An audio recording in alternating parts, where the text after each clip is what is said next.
Ned Foley, and together with my colleague Steve Huffner, our election law program here at Ohio State is pleased to welcome you to today's discussion with our two distinguished guests, the Secretaries of State for Michigan and Ohio, Jocelyn Benson and Frank LaRose.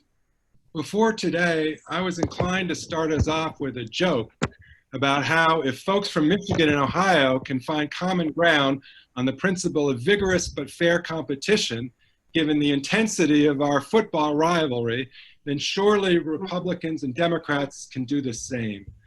But I confess this morning that with news overnight from Minneapolis and Louisville, that I don't feel so lighthearted. Instead, I feel all the more urgency to discuss the basic proposition that the November election requires bipartisan commitment, again, to the principle of robust but fair competition for the benefit of all voters, so that the result of the election is actually the choice of the voters themselves, the choice that they want to make.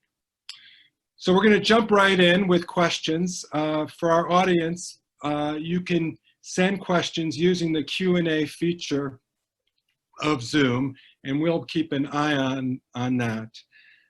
Secretary Benson, since you're so kind to join 3 Ohio State Buckeyes today, we thought if it's all right, we'd like to send the first question your way. And it actually comes, great. It comes from a headline from a newspaper, the Philadelphia Inquirer, out of Pennsylvania, as they're preparing for their June 2nd primary. And so it's, it's events in that state, but this could happen nationwide. So I hope we have a general discussion of the issue. So the headline in the news story this week was thousands of Pennsylvania voters might not get their mail ballots in time to actually vote. And then in the middle of that article, there was also this sentence. It said, some voters will likely not even receive their mail ballots until after the election. Well, obviously you can't vote a ballot in an election if you never receive it before the election takes place.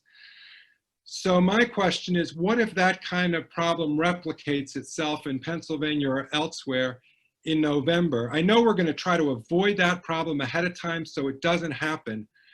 But if that does happen, what can you then do to remedy it? How do you solve the problem if voters aren't actually getting their ballots? Well, I would say 2 things. One, first, thank you for having me here. I'm sorry I can't be there in Columbus in person, but I hope if we do have football in the fall to be there with my colleague Frank to celebrate Michigan's higher turnout results in November with him singing the Michigan fight song in the stadium, which is our bet that we've got. So but that said, I think we've wait a minute, something has just been brought to me from my wonderful family here. Just want to make sure I'm fully prepared for my discussion. Thank you, honey. Yeah, so, come well armed with beer. I mean, this is what I wear in every interview, so it's really no different. But anyway. But what do we do after the fact? Well, first I'll just say recognizing the many challenges and potential snafus, we'll just say, with regards to the election administration. One, obviously planning ahead for November, which starts now, 5 months out. That's why we last week mailed absentee voter applications to every registered voter in our state because that's 75 days out of the August primary. That's the earliest you can mail them out. So we started the clock early to avoid these types of issues.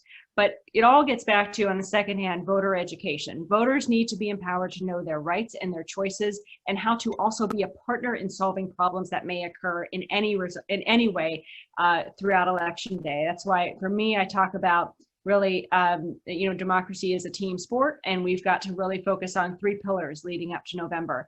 Educating our voters, building the infrastructure itself that we can to send, return, and count ballots accurately. And then number 3, making sure we push back against misinformation. But all of that requires voters to be engaged as well. So that, in other words, if it is a week or the day before an election and you haven't received your ballot yet, call your clerk, find out how you can get it in person, request to receive it in person, or go in person to get it yourself, we're planning for those types of contingencies. We've already had a May 5th local election under the pandemic where we're able to ferret some of those issues out and see what could happen to address issues like that.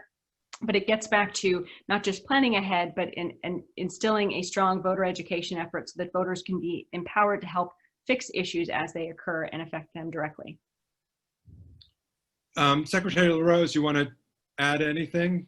You know, I think it's important that when we talk about elections administration, that we focus on the resiliency of the system. And that means that the diverse set of choices that voters are afforded is important.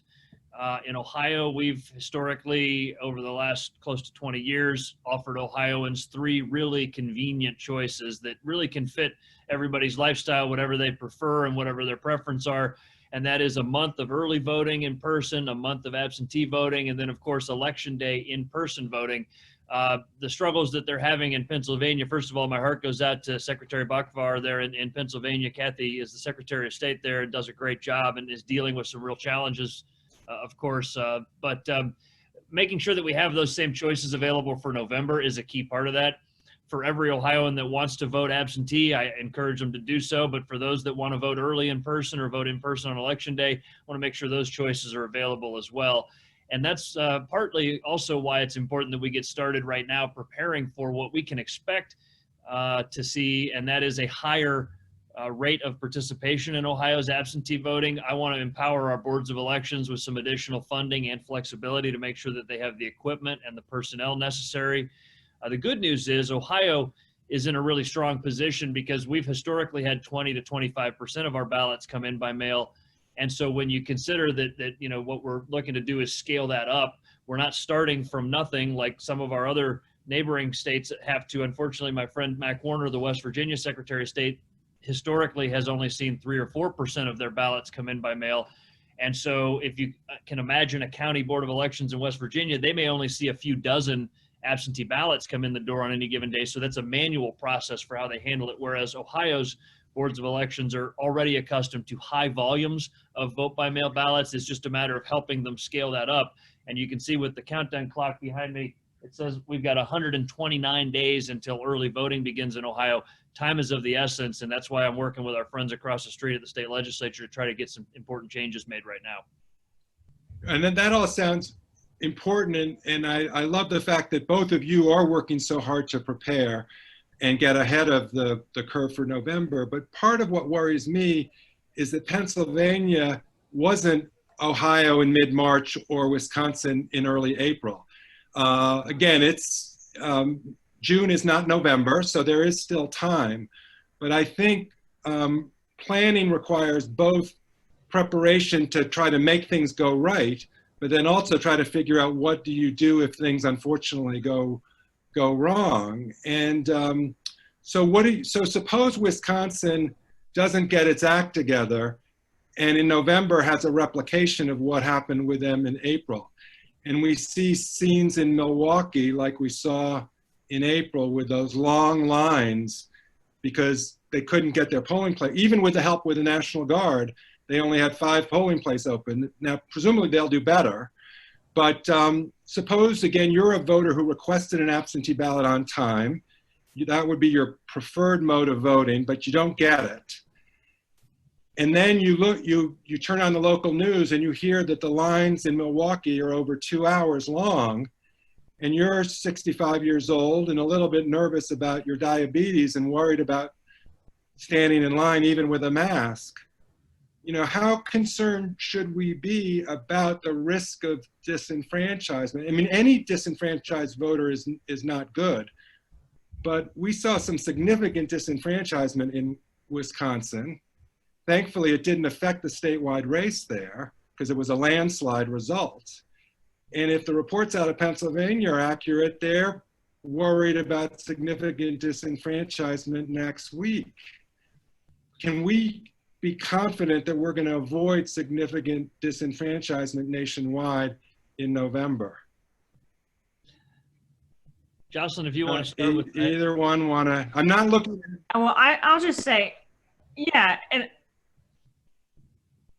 So I want to lean back to my experience on May 5th, where we had local elections, where we had to quite quickly put a plan in place to get citizens their ballots and have a subsequent, as every state does, where you can track when a ballot has been sent to a voter, when it's been received, and when it's been returned. And so if there's a problem, you can catch it quickly, or if you're monitoring it, as to when something's been sent but not received, or if something gets lost. So, first step is in my view, what we're going to do, what we did in May, is stay vigilant on that. Talk to our clerks and say, how many have you sent out? How many have been returned?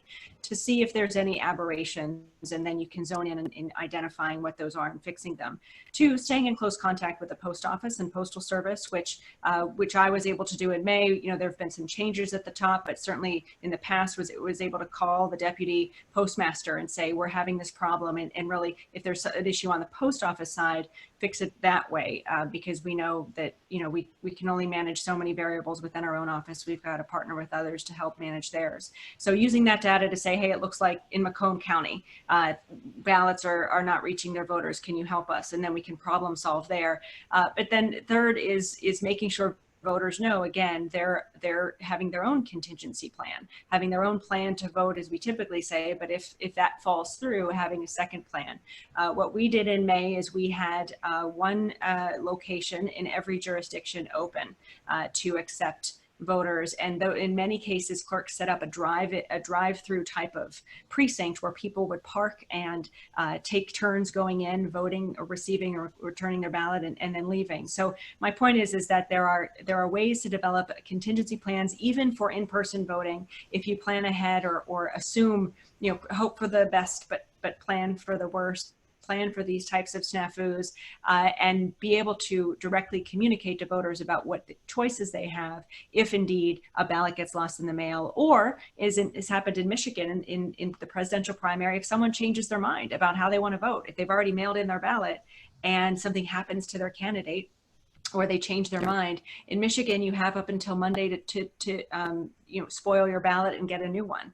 So voters being fully informed about all the options they have to ensure their voices are heard is an important thing that we need to be a part of emphasizing, that my efforts, my staff has started focusing on, because we're focused on the infrastructure and making sure the ballots get sent out on time, returned, counted, signature matching, all the rest. But we can't neglect the need to inform and educate and empower voters to be partners in making sure that democracy works for everyone.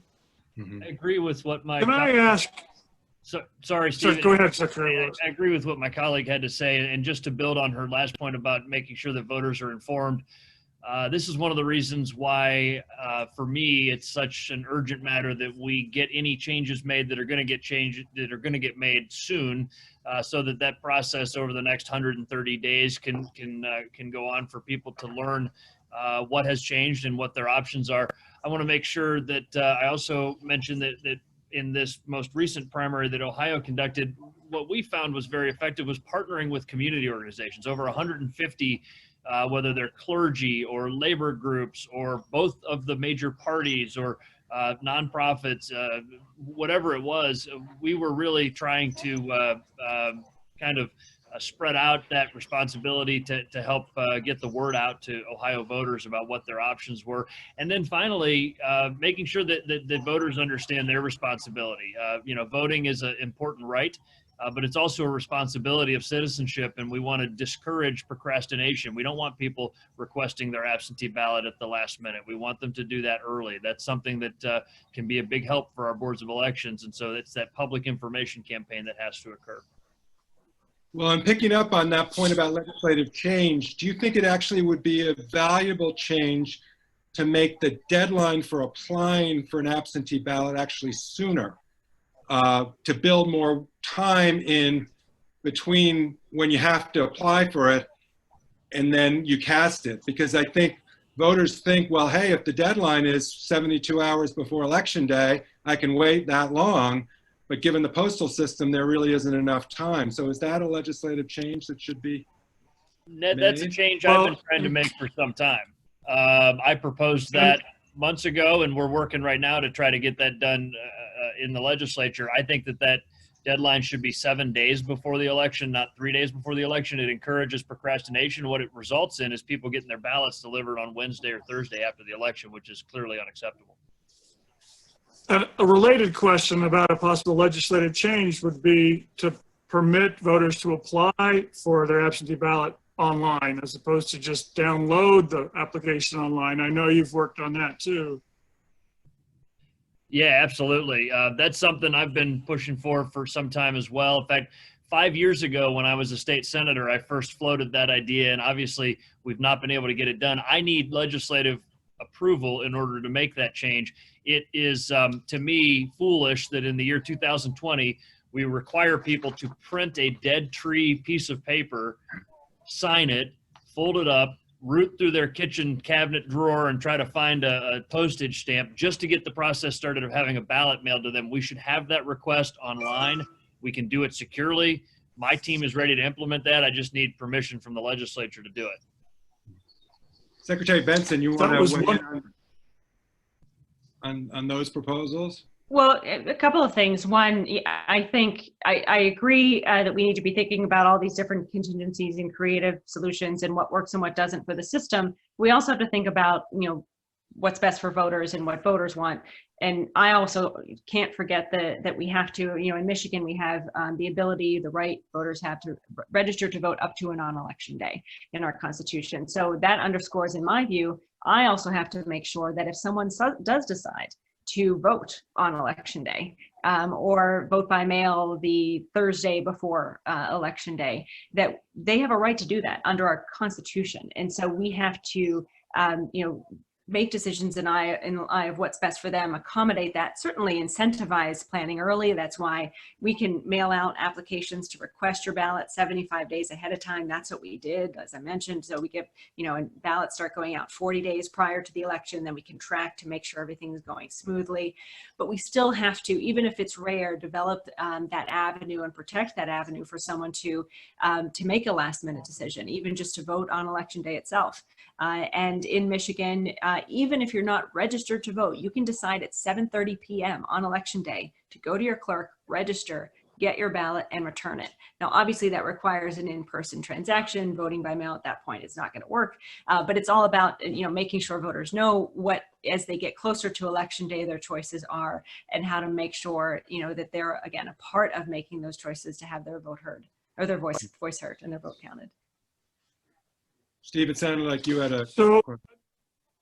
Yeah, I wanted to just ask one more question about the difficulties that might have arise with the mail-in voting. You both talked about the importance of voters understanding their choices and their options and the various contingency plans that are in place. I'm just wondering what you might each think about a kind of worst case contingency plan in the event that, notwithstanding best efforts, there are still a significant number of voters, maybe partly because of the difficulties the postal system is having, who aren't getting their ballots. What you would think about something like the federal write-in absentee ballot that military voters are allowed to use when they have not received their official ballot? And is there a place for something analogous to the federal write-in absentee ballot for regular voters in that worst case scenario? I think potentially there is, and that's also gets back to one of our themes of, again, democracy is a team sport. It requires partnerships. So partnerships with the federal government, partnerships with the legislature would help us, at least in Michigan, put those provisions in place. And the more that other states are doing that, providing that contingency would be another avenue that we could provide for voters who, for whatever reason, need to at the last minute ensure that their ballot is able to be counted. And again, that only works though if voters know about that option as well and can access it effectively. So to me, it also just gets back to everyone working together and really, frankly, recognizing all of us are in this together. That this isn't about one party or the other. This is just about making sure every voice is heard and trying to recognize when you're delivering one service, democracy, to a broad swath of people, millions of individuals with different perspectives, different lives, different needs. It does require multiple different ways of connecting with those citizens and really listening to them and educating them about how to best ensure they're connecting with you through casting their ballot. Ohio law has a safeguard in place, Steve, that I think is pretty effective as it relates to that question. If a voter requests an absentee ballot in Ohio but doesn't receive it in time, they may cast a provisional ballot, and those provisional ballots will be counted. So in a hypothetical, if a voter has requested their absentee ballot, but it hasn't arrived for some reason at their house, they're still able to cast a provisional ballot in person on election day. But they'd have to go to the polling place in a COVID circumstance. Well, if I could interject, I think that is why, again, that in-person option has to be provided, and it has to be provided safely, with, social distancing, with masks and gloves and, hand sanitizer and all the rest. I mean, we can provide that in-person interaction. We know democracy is an essential service as defined by the federal government. So to me, it's why our focus here has been part ensuring people know of their choice to vote by mail, their right to do so, but also ensuring that if for whatever reason they have to show up in person, and there are many reasons why that may be, that option is similarly safe, secure, and accessible for everyone. And this is largely a logistical question, right? I mean, we're talking about the logistics of the U.S. Postal Service, which is currently under strain, as we all are aware. As Secretary Benson has, I've had very good conversations with the U.S. Postal Service. I can tell you that they take this responsibility seriously, although there have been examples where they have fallen short of that responsibility. Here in Ohio, we had 317 ballots in Butler County that somehow got lost in the postal system for 14 days. They were correctly cast on time. The voters got them into the mail before the postmark deadline, but they sat in a sorting facility for 14 days. Obviously, clearly unacceptable, and I made that very clear to the Postal Service. But the kind of procedures that they have committed to me to put in place, as long as they're properly carried out, should address that. Things like what they call the all clear procedure, where they go through their sorting facilities with a supervisor level member of their staff, and they look for any piece of mail that has that sort of distinct official elections mail logo on it. If the Postal Service can carry out those procedures that they've told me that they will, then that should largely address the issue that you're talking about as well. Both of you know better than anybody that there are lawsuits flying every day all around the country over the voting process, and you've been hit with them like your counterparts in other states. And some of that is happening now, I guess, in advance of Election Day. Again, Wisconsin got caught up in multiple lawsuits around their April primary that went all the way to the U.S. Supreme Court in a split decision, and to the Wisconsin Supreme Court.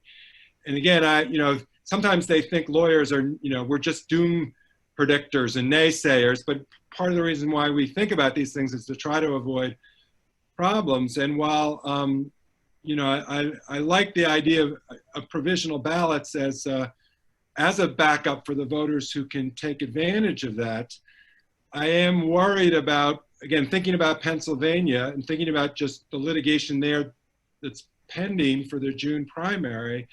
What if an absentee voter doesn't ever get their ballot, is told you can go to the polls to cast a provisional ballot, and says, but that's not personally acceptable option for me given, my health conditions. Yeah. Should they have a constitutional claim in either federal court or state court to entitle them to some remedy if the local clerks didn't give them the absentee ballot that they requested on time under state law? Or is that's just too bad, they should have applied for a ballot even earlier? I'm going to be very careful getting into causes of action and constitutional claims here, because I'm on this conversation with three distinguished lawyers, and I am not. I know that Secretary Benson was the dean of a law school, and you both are obviously distinguished law professors. So I'm not necessarily going to wade into the legalities of it, but to say that there's no such thing as perfection when it comes to a system like this. We're talking about, in Ohio, 7.8 million registered voters, a infinite number of things that can go wrong logistically. I think that it's important that we have robust safeguards in place, but you can't ever imagine every possible scenario where things could go wrong. The voters having choices is key. Us as elections administrators making sure that our procedures are properly followed is key. Unfortunately, there will be things that go wrong when you're talking about 7.8 million registered voters and all of the logistics involved in this. I would add two elements to that. One, we are implementing, as many other states have, a ballot tracking system so that voters can know when their ballot request has been received, when their ballot's been sent, if they return it, when their ballot has been received by the clerk, and when it's been counted. That's really important because, you know, if any one of those steps break down, we need the voter to be informed again so they can help us fix it. And then once the breakdown is identified and you're trying to identify ways to fix it, certainly, connecting the voter to the clerk, I found is very important. And I'll just give an example. In the May election, I visited a clerk and there were 5 people who had dropped off or who had not yet picked up their ballot. They were going to pick their ballot up in person and they hadn't yet picked it up. And the clerk said, well, I'm just going to deliver it then to everyone so that and then pick it up and return it. We're also working to implement drop boxes around the state for things like that. But my point is that, you know, you do have to adapt to circumstances that may emerge and with an eye towards making sure that every legal ballot that is cast is counted. And we also empower our clerks to try to make those game day decisions as well, with the emphasis that as long as you're treating everyone equally and ensuring that you're not just, you know, helping some, going to some people's homes and picking up ballots and not going to others, but if you're treating everyone equally, then we want them to be flexible to allow for that type of voter-centric decision-making on the fly. But in the case that you also mentioned, I think that or any other, again, it just underscores why planning ahead is important, and also why, on the flip side, enabling voters to closely communicate with their clerks and for clerks to be aware of these contingencies, that helps them fix things like that if they can on election day itself. And the last thing I'll just emphasize, in Michigan, we have 1,500 local clerks, 1,520, plus 83 county clerks, all of whom are independently elected. I know Ohio similarly has a somewhat decentralized system, a lot of locally run elections, but a little bit more supervisory authority, although I have that as well in our state. Supervisory authority over our local election officials. But what the importance of that decentralization also does is enable, grassroots types of specific things that happen, as you mentioned, to be responded to at the local level effectively and not have to go through a state bureaucracy in order to fix. And so, for me, I'm very grateful in many ways for the decentralization of our elections process, because it enables for people closer to the voter, both in distance and also just knowledge of the voter's needs, to make decisions to help fix things when needed, in partnership, of course, with our office.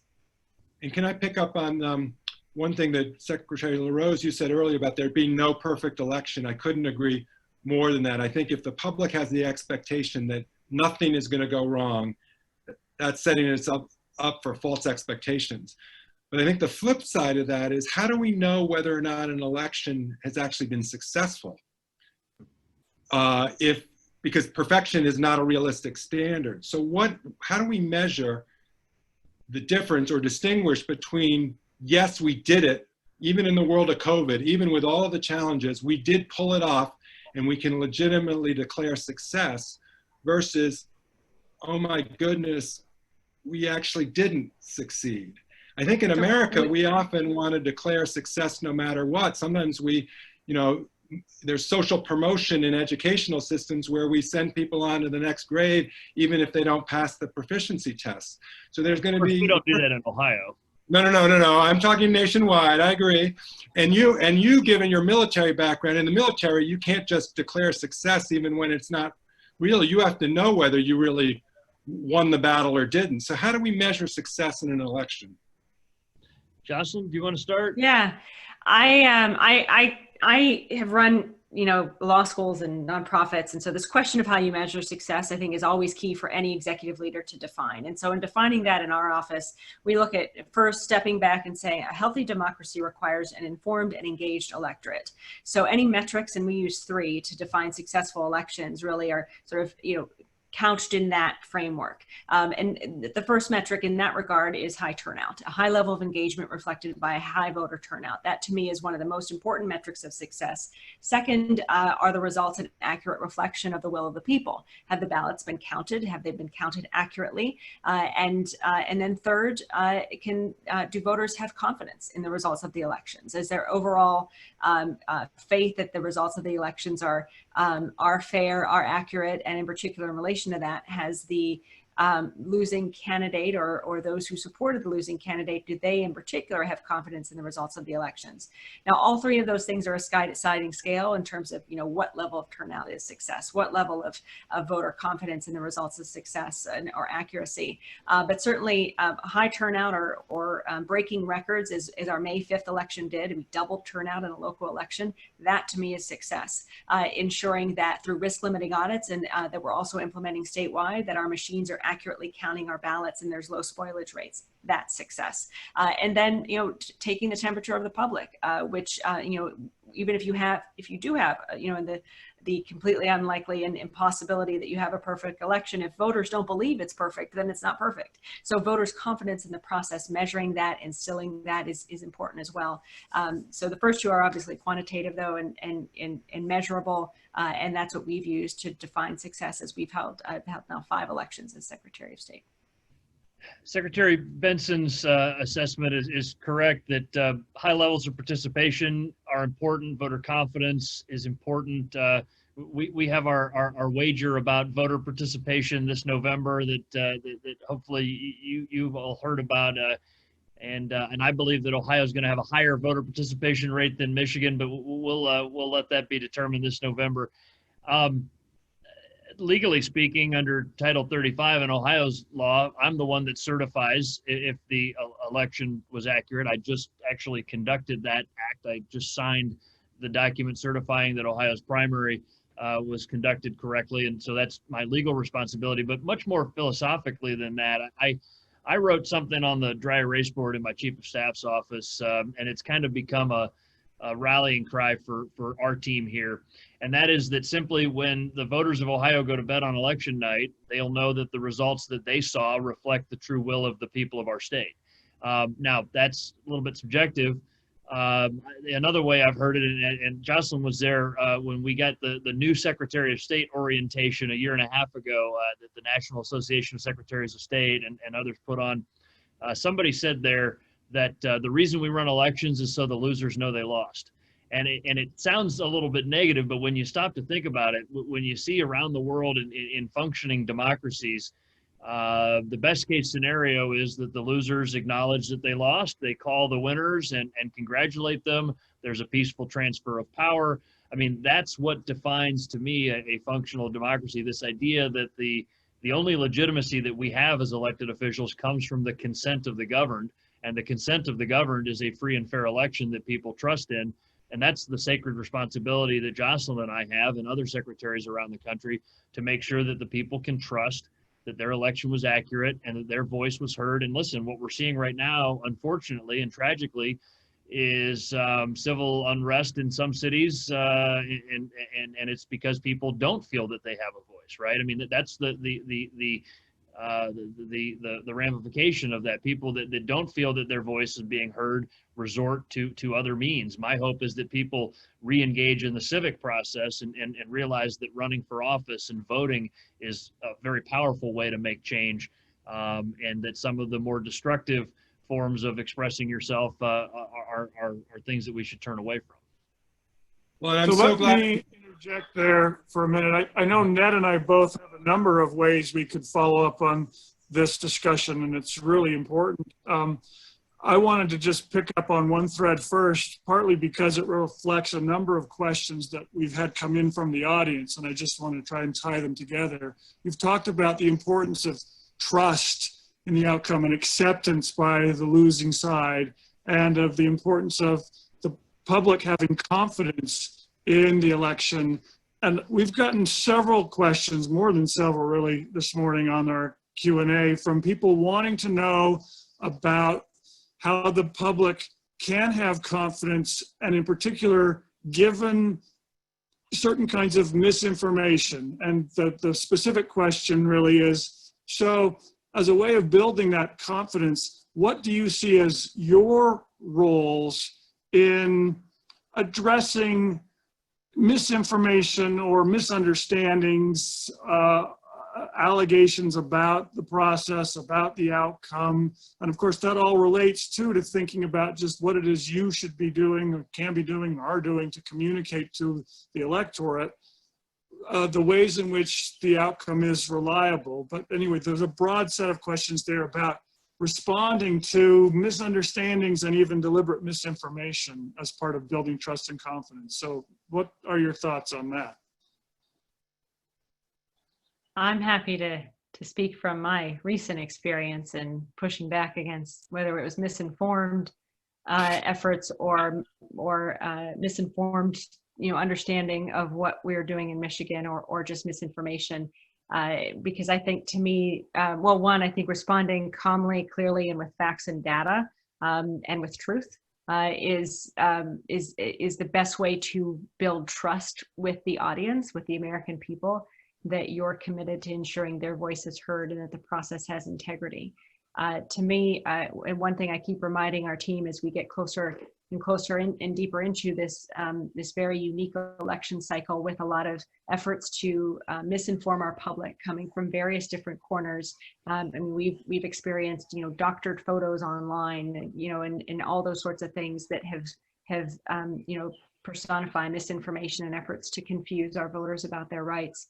At the end of the day, the truth and data is on our side. We are calmly and clearly in an impartial way focused on administering our elections based on past experience. What data informs us is the best way to secure the process and the best way to ensure every vote is received by vote. Every ballot is received by voters. It's returned by voters. It's counted accurately.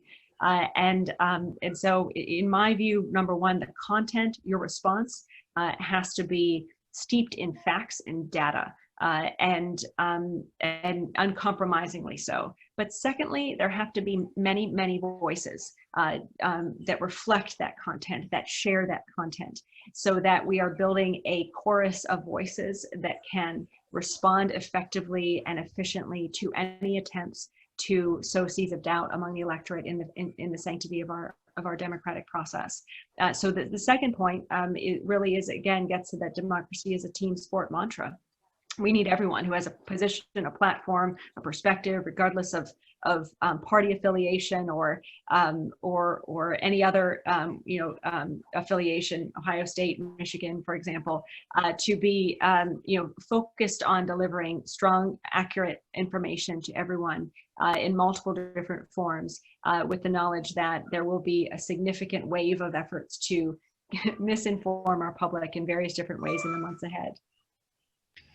This is why I've so enjoyed the partnership that Secretary Benson and I have had now for about 1.5 years, and we'll have hopefully for many more years to come. When a Democrat from Michigan and a Republican from Ohio can agree on something, it must be pretty powerful.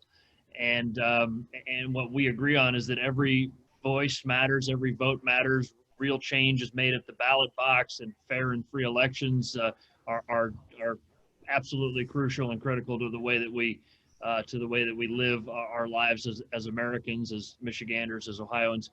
To me, a couple very basic, maybe simplistic ideas. The best antidote to a lie is the truth. And so we spread a lot of truth. We combat disinformation with facts, and make sure that people understand that elections do have consequences and that your vote will be accurately counted. When it comes to how we do that, transparency is vitally important. I like to say there are no secrets at a board of elections, even as it relates to the work we do with the U.S. Department of Homeland Security. I'll give you an example. Ohio was the subject of a cyber attack last November on Election Day. We detected it at about 10 a.m. We fought it. We defeated it. So the good guys won and the bad guys lost that day. But it was a very focused cyber attack aimed at our elections infrastructure, really at the component of our website where voters go to look up their polling location. We tracked that to a location, an IP address in Panama that was registered to a Russian company. And I made the call later that day to ask our friends at U.S. Department of Homeland Security to very quickly tell me, is this going to be classified or not? Because again, in my old line of work, I served as an Army Green Beret. We protect sources and methods because it's important that we protect the hardworking, brave men and women that gather intelligence for us. But and so we never compromise that, and we don't disclose classified information. But to me, it's very binary. If it's classified, we protect it. If it's not, then the public deserves to know about it. And so even as it relates to serious matters like that, I pushed USDHS to tell me very quickly if this is going to be classified or not. Once they said it was not, then I made sure to make it public. Same thing with the work that we've been doing at our boards of elections. I've conducted a series of workshops around the state that I call Elections 101 that are specifically targeted at journalists. They're open to anybody, but we've done them at several boards, and we hope to get back to doing those once we're able to, and it came from this basic idea that journalists that I know care deeply about getting the facts out. They care deeply about telling the stories that they need to tell, but most of them aren't elections experts. Most of them have never worked behind the counter at a board of elections. And so we opened up our boards and brought journalists in and spent 2 hours taking them through the process. We let them cast a mock ballot, and then we showed them how that's counted, how the machines are certified, what safeguards exist, how we do a post-election audit. And I think that those journalists came out of this better prepared to combat disinformation themselves, having sort of learned the nuts and bolts of how this works. And then one last thing that we're doing specifically here in Ohio, and I actually just got done with a conference call on this. We've done a series of workshops for our minority community leaders, and I'm looking to start re-engaging on this right now. In fact, we've got 2 of these coming up that we're going to do virtually on Zoom, but I want to get back to doing them in person as soon as we can. We know, unfortunately, that our minority communities have been targets for disinformation campaigns by our foreign adversaries. And so I wanted to be very intentional about empowering those community leaders in Ohio's minority communities to recognize what disinformation is, to call it out, to combat it. And the goal that I've seen from these disinformation campaigns is to cause people to self-disenfranchise, right? I mean, it's to cause people to doubt the credibility of elections and make them not want to participate. That's the most ugly and insidious thing I can imagine. And so we're fighting that head on. And, it was said by a leader of the NAACP in Ohio at one of our recent workshops that we did on this. He said, the Russians don't like the idea that we're all meeting right now and talking about this. And it's true. And what I said to him is, this is a family. We're a big American family, and like any good family, we have our fights within the family, Republicans and Democrats and left and right, and we'll duke it out and we'll have that debate. But what happens with disinformation from a foreign entity is somebody outside the family is messing with us. We'll have our own fights, but don't you mess with us.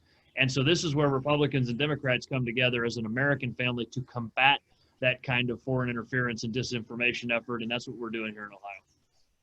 Great. And, I think the partnership that the 2 of you have built is so important, not just for the 2 states, but for the nation. And that's why we're so honored to host today's discussion, because I hope that the 2 of you can be a model for the right kind of bipartisan conversation that this country so desperately needs between now and November, and may need not just on November 1st, 2nd, and 3rd, but maybe 4th, 5th, 6th, and 7th.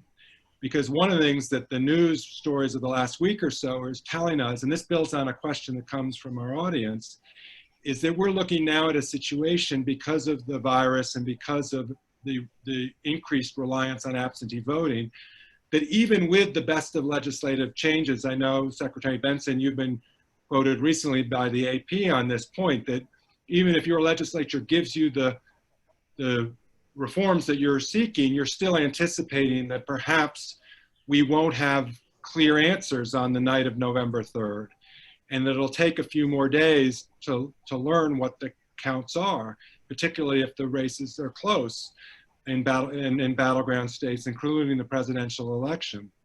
And because of that, there is at least the possibility of a phenomenon that we here at Ohio State and elsewhere have studied, where there can be a differential shift, if you will, in terms of the nature of ballots, so that the election night tallies may tilt red, so to speak, but that the later counted ballots during that week following Election Day may tilt blue. It's called a blue shift, based on some scholarship that we and others have done. We saw that in 2018 in Arizona, it actually flipped the result of the US Senate race. It was a 70,000 vote shift from the election night tally in favor of the Republican candidate for US Senate, and eventually the Democrat won. There was starting to be a blue shift in Florida in 2018 in the gubernatorial and US Senate race there. Not enough to flip the results, but it made people nervous, and it made people take to Twitter and say, stop the counting of ballots, only count the election night tallies, don't count anymore. What if we see something like that this fall in November, where, you know, the networks are reporting in precinct returns that have been the in-person returns from the neighborhood polling places? And I don't know if you've been thinking about whether those returns should get embargoed, as they were in Wisconsin for 6 days because of the, you know, they decided not to release any returns. But absent change in the law, I think we're going to get partial returns on election night that may tilt in one direction, and leads may slip away. What can the community of secretaries of state, other election officials, scholars, what can we do to educate the public and deal with the risk of disinformation on this particular topic, so that we don't breed distrust? Instead, we breed confidence that even late counted ballots are accurate ballots, assuming that there's nothing wrong with them, but they're not intrinsically wrongful just because they're counted late. Right, they're not. I mean, look, we just need to take a step back, and I think, you know, underscoring the principle of transparency, to me, it actually is important to update results and to be completely transparent about how the count is going, and also educate the public through the media and our journalists as well. I love Secretary LaRose's Elections 101. It's so important. We need to set the expectations now that people will not know the results of the election until much later in the election week, if that. We need to know, not just in Michigan or in Ohio, we need to ensure those who are processing and counting ballots have a safe, I'm just thinking about trying to protect them against over scrutiny, so that they can just do their jobs efficiently and effectively and securely counting the ballots. And I'm going to give them as much time, our clerks, as much time as they need to do that. Because in Michigan right now, in the past, we've had, you know, 1/3 of ballots sent through the mail and 2/3 voted in precincts. And so you can get those precincts resolved, and those would inform and perhaps indicate the trends of the state. Now that's probably going to flip. We're probably going to have close to 2/3 of the votes sent through the mail, count through absentee counting boards, and only about 1/3 of ballots actually cast in person, if that. I mean, there's lots of moving things here, moving factors as we get closer to November. So the thing that I can guarantee our voters right now is that the elections will happen. They will happen on time, and voters will have the right to vote by mail in them. After the fact, we're working to emphasize to citizens, not just in Michigan, but everyone around the country, to give us some patience. Give us some time. We're going to deliver you accurate results, and we're going to do so in a way that is that the voters have confidence that are accurate reflection of the will of the people. That is going to take time. What I'm grateful for is that this shift to more mail-in ballots, which take more time to process and count. In Michigan, we can't even begin opening and processing those ballots until Election Day, let alone putting them through machines. This shift is happening in many other states as well. So it's not going to just be Michigan that is not delivering results at an hour after the polls close on Election Day. It's going to be many states. And I just think we as a country need to just take a collective breath, focus on getting through the election and making sure the vote count is accurate, and then wait as long as it takes patiently to ensure that we get the ultimate results of every state, and be prepared for that to come several days after Tuesday in November.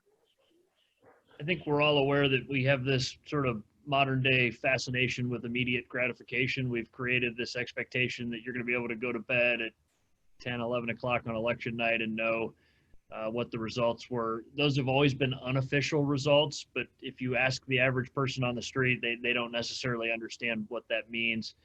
We had a little snapshot of this with the March 17th Ohio primary that was concluded on April 28th.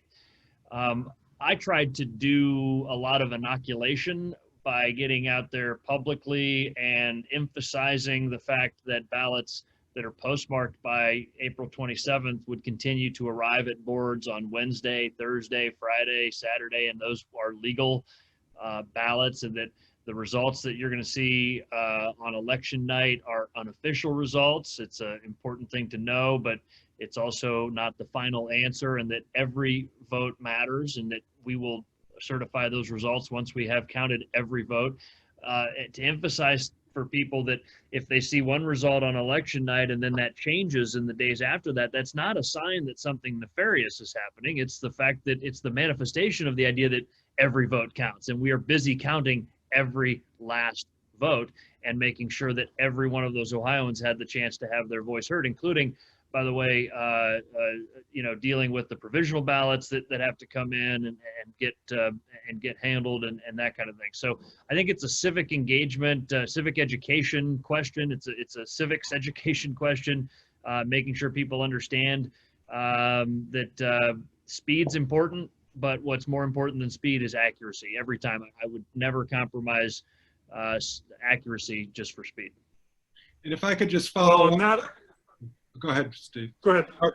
I was just going to. I wanted to invite you each to just say something briefly about the accuracy dimension of this, and in particular, just your own sense of the degree to which absentee or mail-in voting is more vulnerable to fraud or not. I mean, we've got a number of questions today coming in about the integrity question. And of course, one of the reasons for the delay in processing the absentee ballots is that you want to be careful and thorough in making sure it's accurate. But I wanted to give each of you a chance to just talk about the ways in which you are actively working to minimize the prospects of manipulation, especially when we have an increased use of the mail-in process. Frank, do you want to start, or I can go? Yeah, sure, that's fine. I think let's start with maybe a historical perspective here. As we sit here in 2020, elections today are more accurate, secure, honest, and accessible than they've ever been in our nation's history. So let's celebrate that for a moment, and let's talk about the fact that voter fraud is exceedingly rare. I would also submit that I think voter suppression is rare, but we have to work to keep them rare, right? Neither of those things are ever acceptable. Neither of those are ever something where we just turn our head and say, okay, go ahead and do it. We have to commit that we'll work to keep voter fraud and voter suppression rare. This conversation about absentee voting or voting by mail has unfortunately been oversimplified and sort of polarized to these extremes, where there's a camp that says voting by mail is the best thing since pockets and everybody should do it and it's wonderful. And then there's a group of people that says voting by mail is terrible and evil and nobody should ever do it. Neither of those is a fully informed opinion. Voting by mail, if it's done poorly, can lead to problems.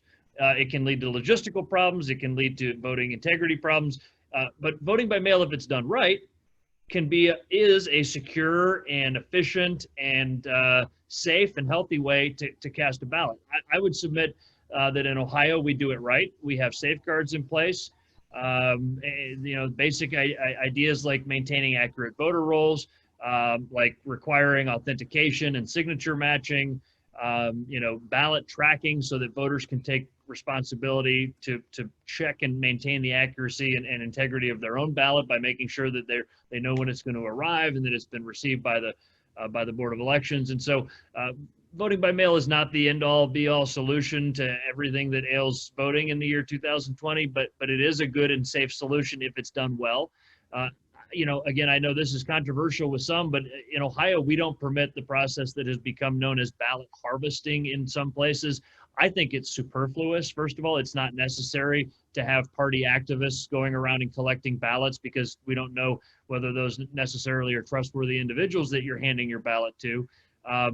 The reason I think it's superfluous is because every mailbox becomes a ballot drop box. Plus, in Ohio, we have a ballot drop box at every one of our counties that's under video surveillance, so you know that when you put your ballot in there that it's safe. And that process of allowing party activists to collect ballots and return them has led to documented problems. Listen, it was a Republican in North Carolina who was convicted of voter fraud in in a ballot harvesting kind of incident. So, I think that we've got the right safeguards in place in Ohio. I want to modernize our process for voting by mail to make sure that we can request ballots online. I want to include postage paid envelopes. I want to be able to send an absentee ballot request to every registered Ohioan, which I need permission from our state legislature to do. By modernizing the process like that and by keeping the safeguards that we've long had in place, Ohioans from both parties can trust that if voting by mail is what they choose to do, that it's a safe and secure and accurate process.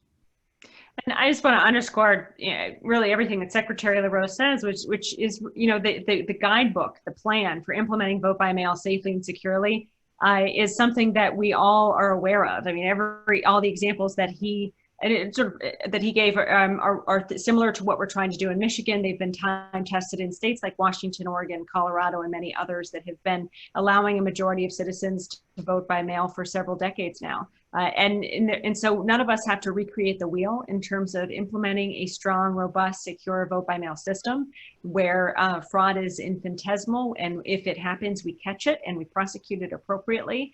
And also where voters are informed about how to access the right to vote by mail and do so securely. So all of that is, the pieces are there, the best practices are available. With proper funding and leadership and support, you implement them, and that's how you get it done. And this is also why, and this has been so much of my work over the past few decades, having secretaries of state of either party who get this, who just know how to implement these policies well, is really, to me, what a key reason or a key answer to ensuring a lot of the challenges facing democracy today are solved. Having strong secretaries of state who are impartial, who make sure that we're, as we all say many times, making it easier to vote and harder to cheat, and through that way implementing the best practices to modernize elections and making them accessible and secure.